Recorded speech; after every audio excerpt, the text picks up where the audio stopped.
సౌమ్య తన కడుపులోని బిడ్డకి తండ్రి అయిన వినోద్ ఆఫీస్కి రాకుండా ఎలాగైనా ఆపాలని ప్లాన్ వేస్తుంది. ఆ వినోద్ని ఎలాగో ఆఫీస్కి రానివ్వకూడదు.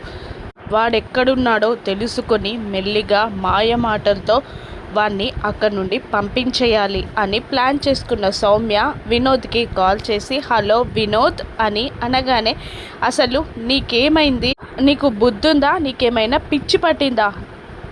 అంతలా ప్రేమించిన నన్ను వదిలిపెట్టి నా నుండి ఎక్కడికి పారిపోయావు? ఎక్కడికి మాయమైపోయావు?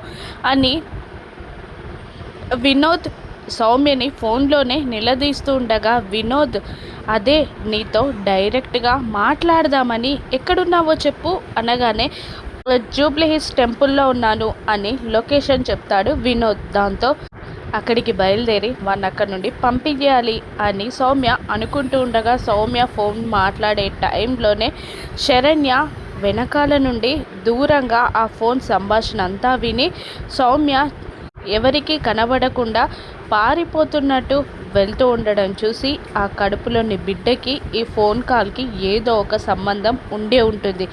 తేలుస్తా దీనంతు, దాని కడుపులోని బిడ్డ తండ్రి ఎవరో నేను తెలుసుకుంటా అని అనుకొని సౌమ్యని ఫాలో అవుతూ ఉంటుంది శరణ్య.